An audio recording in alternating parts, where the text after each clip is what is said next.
شمس موت يا جماعة. السلام عليكم ورحمة الله وبركاته. ازيكم يا جدعان؟ عاملين ايه؟ معاكم هارلي محمود ورجعت لكم بتحدي جديد. بس قبل ما اشرح فكرة التحدي بتاعت النهارده مع حاجة، ما تنسوش تعملوا اللايك والشير والسبسكرايب وتفعلوا زر الجرس عشان كل ما انزل تحدي يوصل.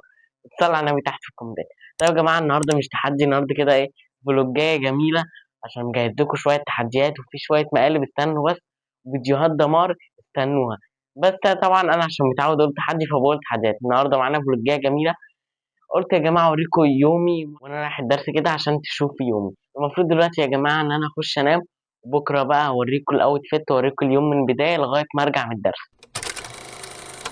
طب صباح الخير يا جيش هارلي. دلوقتي بقى أنا صحيت من النوم وننزل الدرس. تعالوا بقى أوريكم إيه الأوت فيت. يا إخواتي أنا هلبس البنطلون الأسود ده، وهنلبس إيه، السويت شيرت ده. هنلبس ده ونشوف إيه رأيكم. حلو صح؟ دلوقتي بقى نلبس الساعة. طبعا انتوا عارفين البنطلون اللي هو الاسود ده هو هنقولكوا. بس كده انا دي لسه ساعة ودلوقتي انا جاهز، يلا بينا بقى ننزل. طب يا اخواتي انا دلوقتي نازل.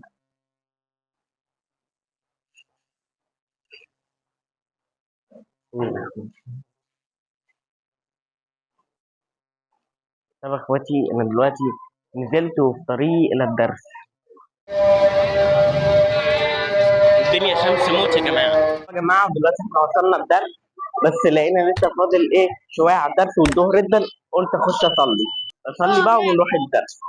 اشوفكم بقى بعد ما نخلص الدرس. طب يا اخواتي انا لسه خارج من الدرس دلوقتي ومروح على البيت وحرفيا مش قادر. احنا خارجين كده من الدرس نجيب واحد اندومي بس ايه كده ناكله. طب يا اخواتي خلاص كلت وخلصت اهو، نروح بقى على البيت. انا دلوقتي وصلت وطالع البيت. طب يا جماعه زي ما انتم شفتوا ده يومي، إيه لما بكون رايح الدروس. ودلوقتي انا وصلت عند البيت ووريتكم يومي. قولوا لي ايه رايكم في البلوج الجامد ده. بس كده يا جماعه كده التحدي بتاع النهارده خلص. اهم حاجه مش تعملوش بتاع الزرقاء كنا منزل حد يوصل لك، وانا من قناه الفيس بنزل عليها محتوى مختلف هتلاقيها تحت في الديسكريبشن. متنساش تعمل متابعه، ولو مش شفتش تحدي ملك الفلافل هتلاقيه تحت في الديسكربشن. بس كده سلام.